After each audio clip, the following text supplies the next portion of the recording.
इनके चैनल का नाम है, बहुत प्यारा भी नाम भी है। हट के नाम रखा गया तभी। तो फ्रेंड आप लोग इनके चैनल को और चैनल सपोर्ट करिएगा। पैर वो दबत रहा पैर वो हमारा गलत आप हम हटाइए ना, झुंझुनी बड़ी तेज पकड़ा था। चलो पकड़ा था तो है। आजमगढ़िया पलंगिया के लाल पटिया, आजमगढ़िया पलंगिया के लाल पटिया, हो लाल पटिया, हो लाल पटिया, आजमगढ़िया पलंगिया के लाल पटिया, आजमगढ़िया पलंगिया के लाल पटिया।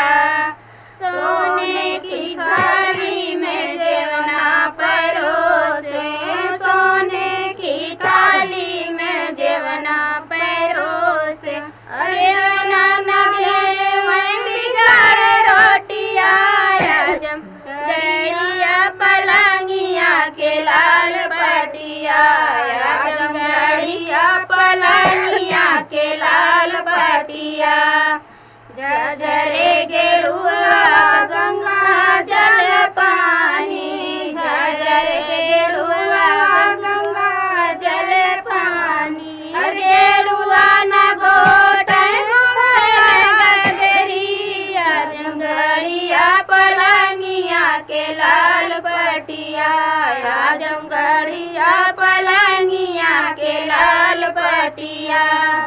लौंगा इलायची के बीराज राये, लौंगा इलायची के बीराज राये, हर बीरवा न कूचे बिगाड़े राजा बीरवा, आजमगढ़ पलंगिया के लाल पटिया, आजमगढ़िया पलंगिया के लाल पटिया।